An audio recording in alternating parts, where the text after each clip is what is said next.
SSTP classes में स्वागत है बच्चों। आप सभी कैसे हैं? अभी आप 12वीं इतिहास चैप्टर 11 विद्रोह और राज का प्रश्न उत्तर पढ़ रहे हैं।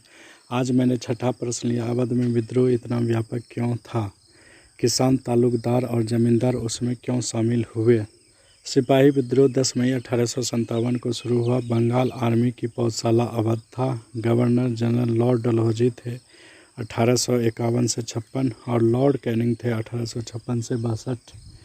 सहायक संधि लागू हुई 1798 ईस्वी में लॉर्ड वेलेस्ली द्वारा, लेकिन अवध में हुए 1801 ईस्वी में। नवाब वाजिद अली शाह को गद्दी से हटाया गया 1856 ईस्वी में। आप फिगर में देख सकते हैं अवध के एक जमींदार का खूबसूरत तस्वीर। अवध में व्यापक विद्रोह निम्नलिखित कारणों से हुआ। पहला पॉइंट है सहायक संधि। चूँकि ये दीर्घ उत्तरी प्रश्न है इसलिए बहुत सारे पॉइंट होंगे। अवध उत्तर भारत का एक प्रमुख आर्थिक केंद्र था। सहायक संधि लॉर्ड वेलेस्ली द्वारा 1798 में तैयार की गई व्यवस्था थी, जिससे प्रशासनिक व आर्थिक नियंत्रण अंग्रेजों का बढ़ता गया। 1801 से अवध में सहायक संधि थोप दी गई। इस संधि के अनुसार नवाब की सेना खत्म कर दी गई, रियासत में अंग्रेजी टुकड़ियों की तैनाती की गई और दरबार में मौजूद ब्रिटिश रेजिडेंट की सलाह पर काम पर रखा गया। दूसरा पॉइंट है नवाब वाजिद अली शाह को गद्दी से हटाना। बाद में कुशासन का आरोप लगाकर वाजिद अली शाह को अपदस्थ कर दिया गया।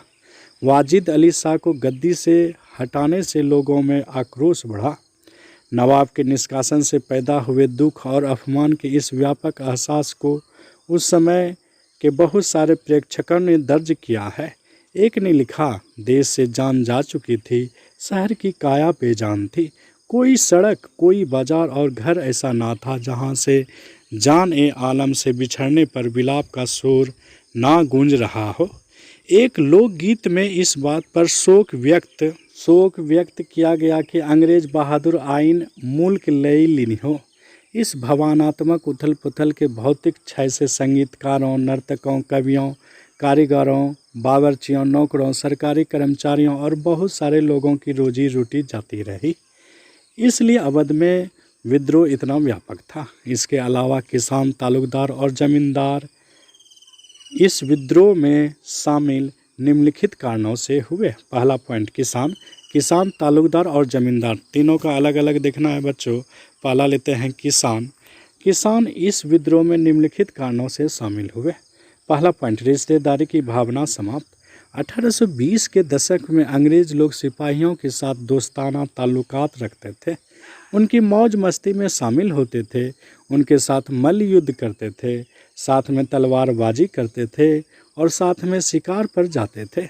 उनमें बहुत सारे तो बखूबी हिंदुस्तानी बोलना जानते थे, यहाँ के रीति रिवाज और संस्कृति से वाकिफ थे। लेकिन 1840 के दशक आते आते अंग्रेज़ों की भावना अफसरों में तब्दील हो गई। वे सिपाहियों, किसानों, भारतीयों को कमतर आंकने लगे। गाली गलौज और शारीरिक हिंसा सामान्य बात बन गई। सिपाही व अफसरों के बीच फासला बढ़ता गया। भरोसे की जगह संदेह ने ले ली। चिकनाई युक्त कारतूसों की घटना इसका एक बढ़िया उदाहरण थी। दूसरा पॉइंट है वेतन और छुट्टी ना मिलना। अवध बंगाल आर्मी की पौधशाला था। बहुत सारे किसान यहीं से सेना में भर्ती होते थे, लेकिन सेना को दशकों से कम वेतन और वक्त पर छुट्टी ना मिलने के कारण असंतुष्ट थे। 1850 के दशक तक आते आते उनके असंतोष के नए कारण पैदा हो चुके थे। अगला पॉइंट है तालुकदार निम्नलिखित कारणों से विद्रोह में शामिल हुए। पहला पॉइंट भू राजस्व लागू करना। 1856 में एक मुश्त बंदोबस्त के नाम से ब्रिटिश भू राजस्व व्यवस्था लागू कर दी गई। यह बंदोबस्त इस मान्यता पर आधारित थी कि तालुकदार बिचौलिए थे जिनके पास ज़मीन का मालिकाना नहीं था। उन्होंने बल और धोखाधड़ी के जरिए अपना प्रभुत्व स्थापित किया था। एक मुश्त बंदोबस्त में तालुकदारों को उनकी ज़मीनों से बेदखल किया जाने लगा। एक आंकड़े से पता चलता है कि अंग्रेज़ों के आने से पहले तालुकदारों के पास अवध के 67% गाँव थे। एक मुश्त बंदोबस्त के लागू होने के बाद यह संख्या घटकर 38% रह गई। दक्षिण अवध के तालुकदार को सबसे बुरी मार पड़ी। कुछ के तो आधे से ज़्यादा गाँव से जाते रहे। दूसरा पॉइंट है शक्ति समाप्त होना। अंग्रेज़ों के आने से पहले तालुकदारों के पास हथियारबंद सिपाही होते थे, उनके अपने किले होते थे। अगर वे नवाब की संप्रभुता को स्वीकार कर ले और अपने तालुकदार का राजस्व चुकाते रहे तो उनके पास काफ़ी स्वायत्ता भी होते थे। कुछ तो बड़े तालुकदारों के पास 12,000 तक पैदल सिपाही होते थे। छोटे मोटे तालुकदारों के पास भी 200 सिपाहियों की टुकड़ी होती थी, लेकिन अंग्रेज़ों ने इन तालुकदारों की शक्ति छीन ली। अब तालुकदारों के पास अंग्रेज़ों के खिलाफ लड़ने के सिवाय कोई चारा नहीं था। लास्ट पॉइंट है जमींदार निम्नलिखित कारणों से विद्रोह में शामिल हुए। बेइज्जत व बर्बाद करना। अंग्रेज़ों ने जमींदारों के ऊपर भी भू राजस्व थोप दिया और कई जमींदारों को बेइज्जत व बर्बाद किया।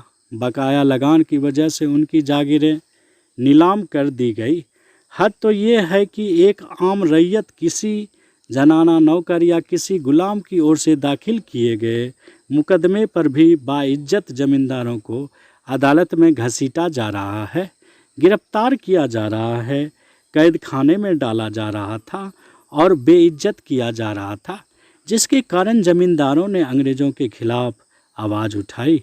इस प्रकार ये कैसा लगा वीडियो कमेंट में हमें ज़रूर बतावे बच्चों। बहुत बहुत धन्यवाद।